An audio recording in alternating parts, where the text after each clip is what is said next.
With others out there, really part of our caucus, where we heard from our magnificent chairman, had a Q&A with our members, with each chair, about the specifics in the legislation as amended from what they have seen since last week. It was very inspiring and heartening to see the depth of knowledge, the value-based decisions that were made in the committees, and just the ongoing commitment to getting the job done for the people.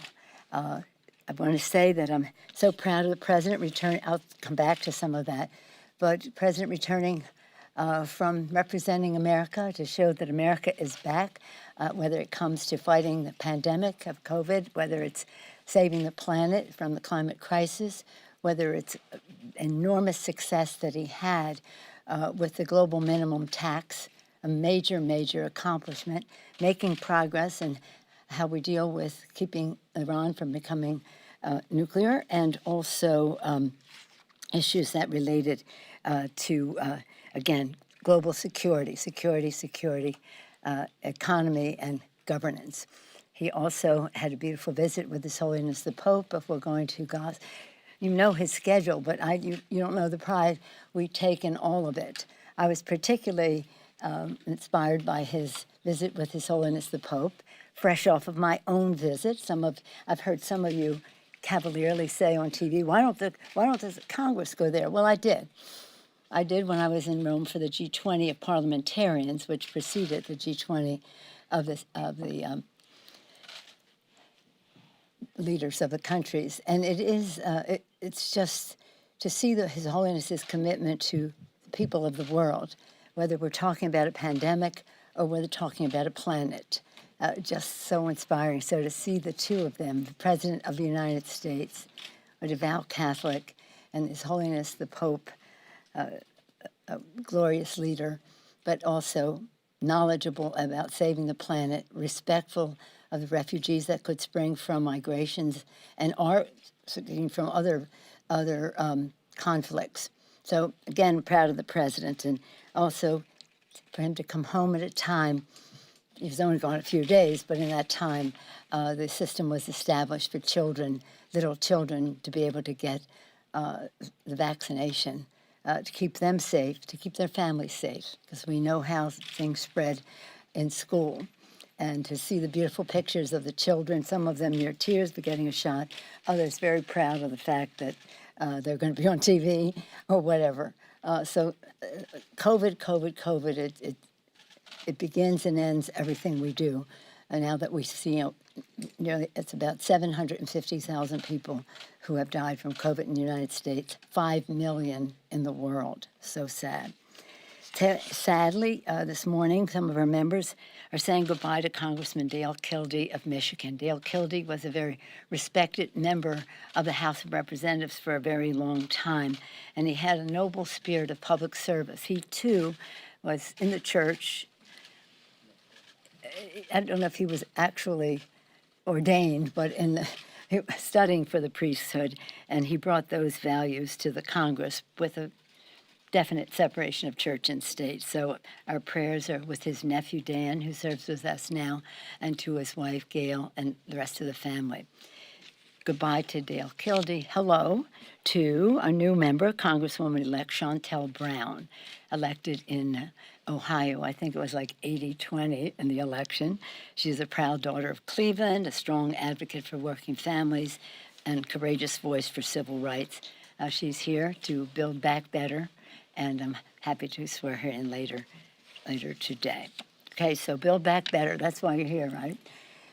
We, as I said, just completing a meeting of the House Democrats.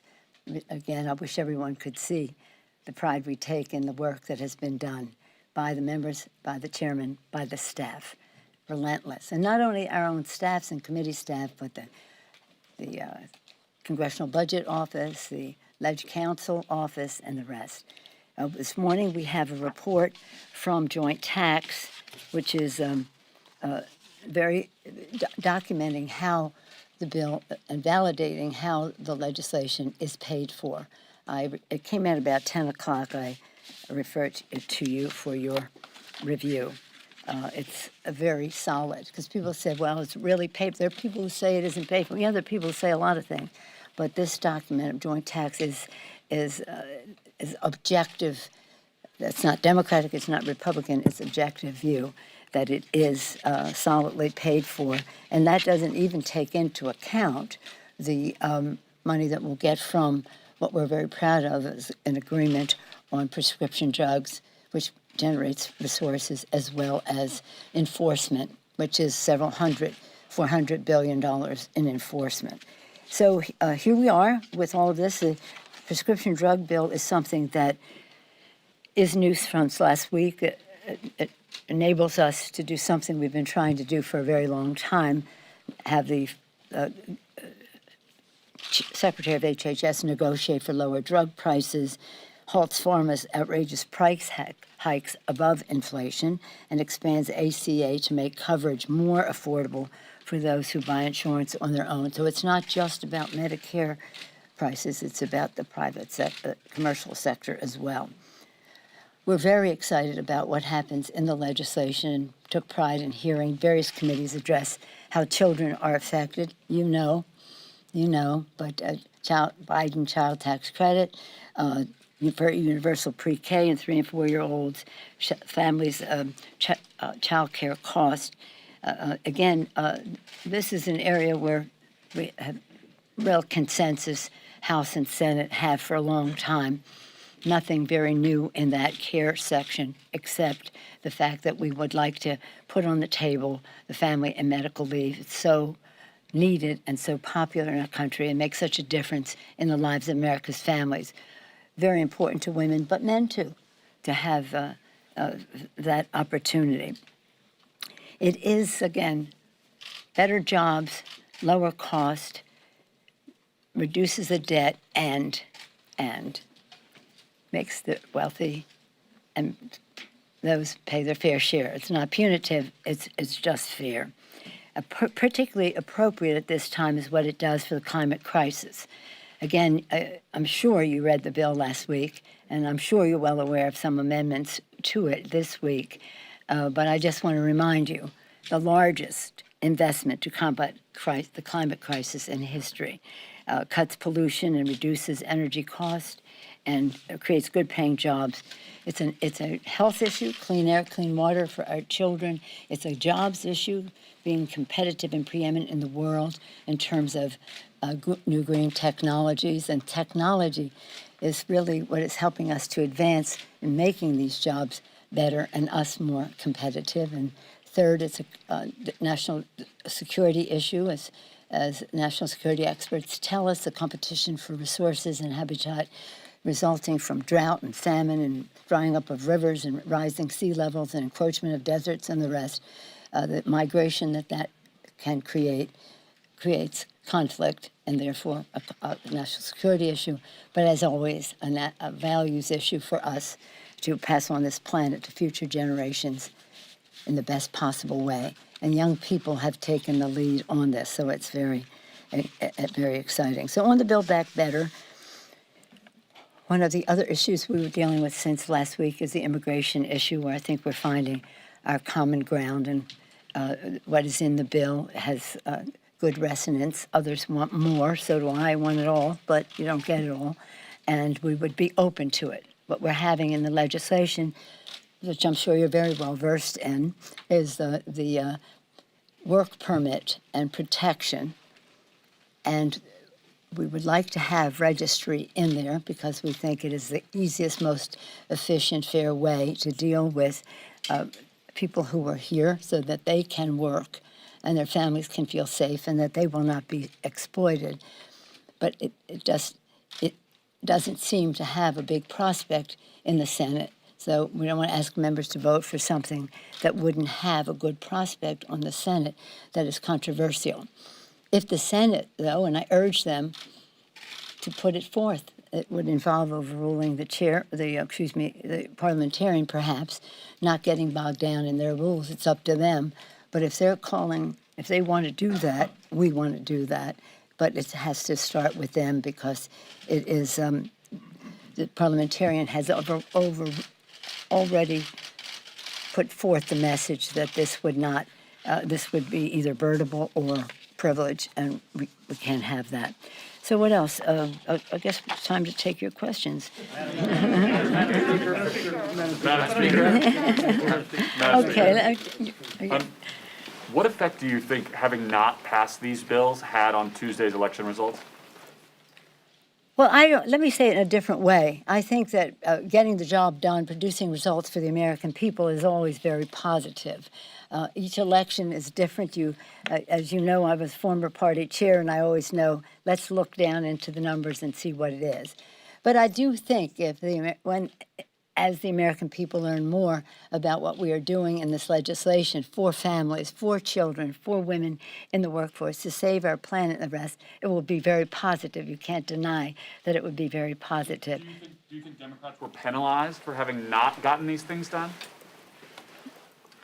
I haven't seen that and all of the analysis, and I know from my own experience that as I've said to you before, the plural of anecdote is not data. Let's see what the data is as it comes out. But there's no question. If the more results we can produce in a way that people understand in their lives, the better it is. I'm heartbroken because Terry McAuliffe is a great leader in our country and was a great governor of Virginia, and I'd hope that he was a once and future governor. But also, we were all interested in down ballot races as well, so I haven't seen much of that. New Jersey, a nice victory. I spoke to the governor this morning to congratulate him, and again, we'll be working together to build back better. But without saying what impact it had, it's always a positive message to have results that are understood by the public. Yeah. Could you just project this week a little bit what you expect? Do you expect to vote tonight? And is it possible that you might just vote on the infrastructure bill, considering everybody seems to be bought in and saying it's ready for a vote? No. Okay, so let's vote for that. Do you anticipate a vote on Build Back Better today, and what are the big hurdles you have to overcome? I'll let you know as soon as I wish to. But we're okay, you're just worried about your own schedule. I know that. But the fact is that our members are engaged in very thoughtful deliberation with each other.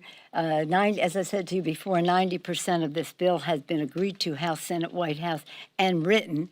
We made some changes since last week. People need to familiarize themselves with it. That was the purpose of our meeting this morning. As I said, it made me very proud and was inspired by just once again hearing the depth of knowledge and breadth of vision of our colleagues. And we'll let you know. But I think many of you know I was really very unhappy about not passing the BIF last week. I really was very unhappy because we had an October 31st deadline, and I thought that was eloquent, but not enough, I guess. So now we're going to pass both bills, but in order to do so, we have to have votes for both bills, and that's where we are. Thank you, Madam Speaker. You just mentioned that you don't want members to vote on something that may not have a good prospect when it goes over to the Senate. When it comes down to paid family leave, which is now included in this bill, Senator Joe Manchin believes that it shouldn't be in this bill. Do you believe that the president can convince him otherwise? And what's your message to Senator Manchin on why it deserves to be in this bill? Well, I don't make it a habit of talking to Senator Manchin on the TV. We're friends. I respect him. He's a good person. He's agreed to so much that is in the bill.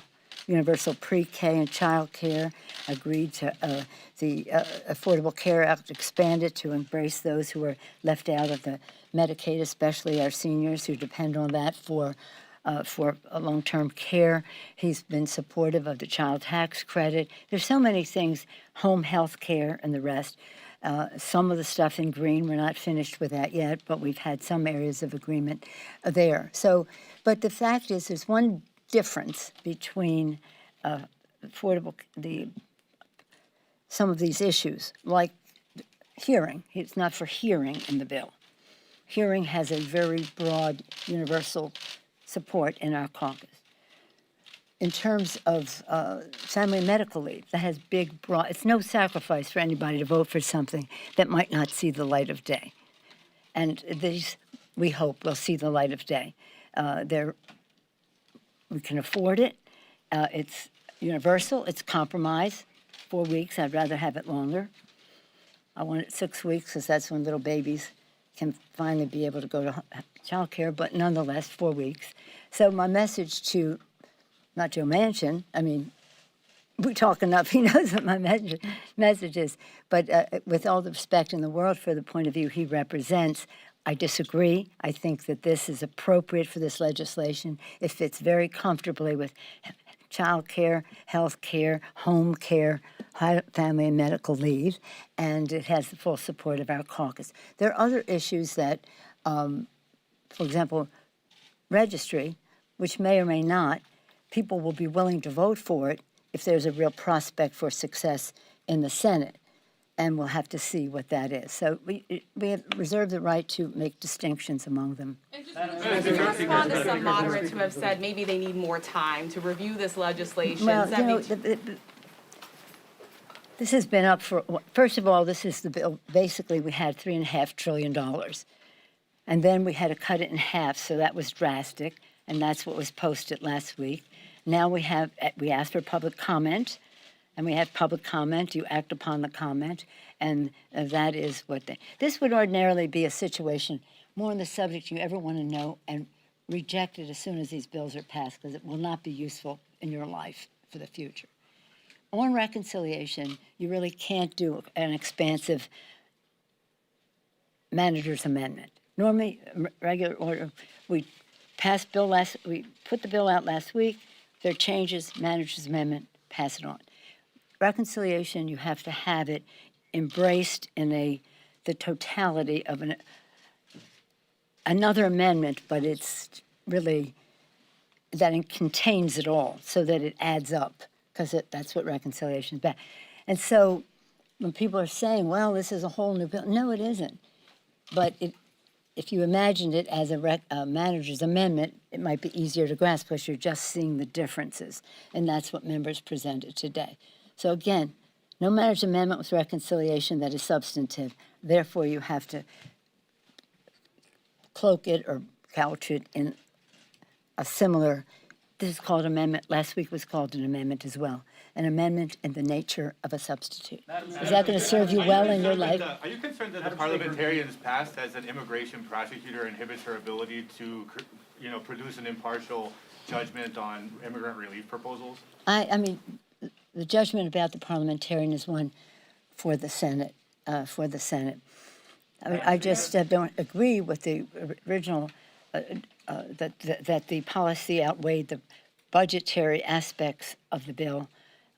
But she's the parliamentarian. You have to talk to the Senate about judgments about their people. Yes, sir. Your leadership took a whip count. The deadline was about a half hour ago. I'm sorry? Your leadership took a whip count of Yeah. your members on the Build Back Better Act. The deadline for that was about a half hour ago. Are there Democrats still saying that they're not going to vote for this? Do you have the votes to pass this by the end of the week? Well, you were my priority. I came right from the caucus to this meeting, so I'm not familiar with what that is. But again, we have questions that members have, whether it's about, is it really paid for? That was one of the questions. Yesterday, we had a session where I listened to them, and they want to know, is it really paid for and how?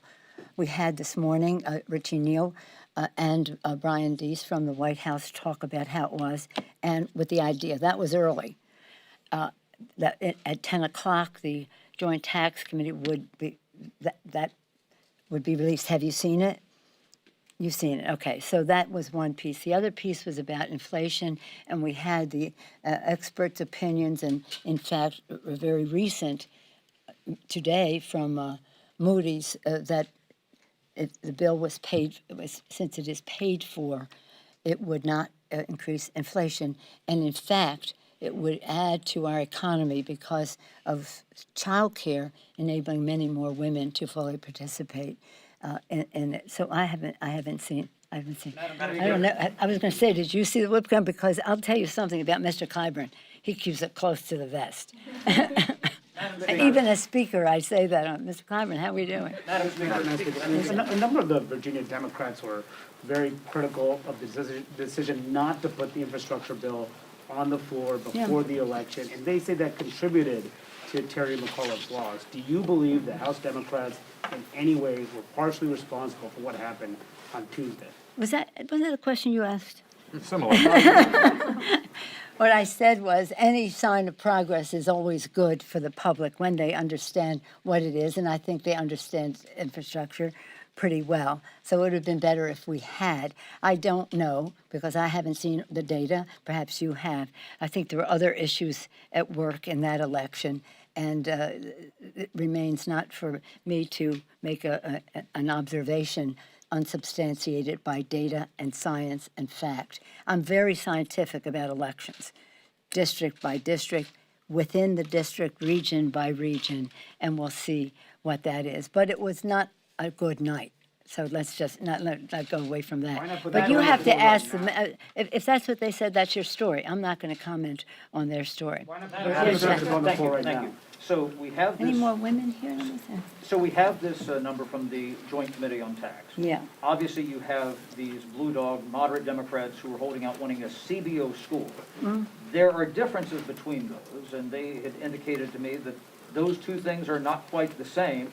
Is that enough to bring them across the line, or what has to happen Those to two get it? things are not quite the same. A You mean- CBO score and a JCT score. Yeah, And therefore, that's right. is that gonna be enough to get them to vote later tonight, tomorrow on that, or is this Let gonna? me say that we have been all along, this is not sequential, like when we get to this point, we'll send this here. All along, we've been sending things to CBO. This is not new to them. And same thing with joint tax, and they've come now with our bill, come out and said how much money it will absolutely produce. And that doesn't include over and above the prescription drug money, which is hundreds of billions of dollars, as well as $400 billion from the enforcement. And by the way, considered to be a low figure.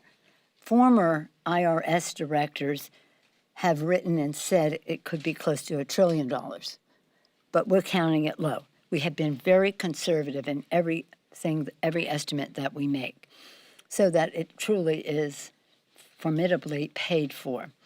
The CBO also has been, the thing about the CBO is they have most of the information, now they have the new information, but they have to correlate it. You know, they have to say, if you say, well, we had 3.5, now we have 1.7, cut it in half, or whatever the number is, cut it in half, it doesn't work. They have to relate it, what the impact is from one area to the next. Takes a little longer, more subjectivity, but this shouldn't take long to get. The other thing that we're getting we're sending stuff over to the Senate. Well, most of the product that we've done is, except now we may have added in the last day or so, and some of what we added is Senate to the bill, like a hearing. Bernie doesn't like hearing. Excuse me, Bernie loves hearing. Manchin doesn't want hearing in the bill and all that stuff. So some is Senate-oriented, and then we had the family medical leave. We figured if they're putting things in, then we can put something in, even if Manchin doesn't like it. So, so we are getting some bird and privilege. I think mostly we're getting privilege scrub, because privilege scrub is deadly to a bill. Birdable, it's important. You have to take it out, but privilege violation can take you out. So we're again getting that as we go along as well. But when we pass a bill, then they will see it in its aggregate and make some. Any concern that any of this is, quote, messaging, because that they have to take some of those things out regardless, no matter what you send over? You said you weren't going to send a messaging bill. No, we're not sending a messaging bill, but we want to be sure that what we send is not birdable or bird bath or privilege scrub. They're the two exercises we're getting engaged, bathing exercises we're engaged in. And we're getting good response. There's no bad answer. you know, it is what it is. You know, there's a certain objectivity to it. It is what it is, because whatever it is, this is the greatest monumental, historic piece of legislation that any of us will ever be a part of it. And I say that with great proprietary ownership of the Affordable Care Act, which was magnificent and is. But this contains that and so much, strengthening that and so much more. So if this isn't in or that isn't that, because it's reconciliation, we can save some of that for another day when it's regular order. But most of what is in there will survive, and it will be great, and so it help the American people. It will lower the cost of raising children in our country. Think of that. The overarching part of it. It's about the children. It's about their parents. If you're talking climate, you're talking jobs and children. If you're talking the health piece of it, you're talking jobs and you're talking children and their families. If you're talking care can't wait, which is the third bucket, you're talking children and their families and jobs, and how we respect people who do those jobs, how we of home care, and how we enable women and dads, moms, to participate in the workforce in a more meaningful way. I hope you have a very nice day. We'll keep you informed. Stay tuned. Thank you. Thank you, Madam Speaker. Thank you, Madam Speaker. Are you approaching are House Democrats approaching a put up or shut up moment on this?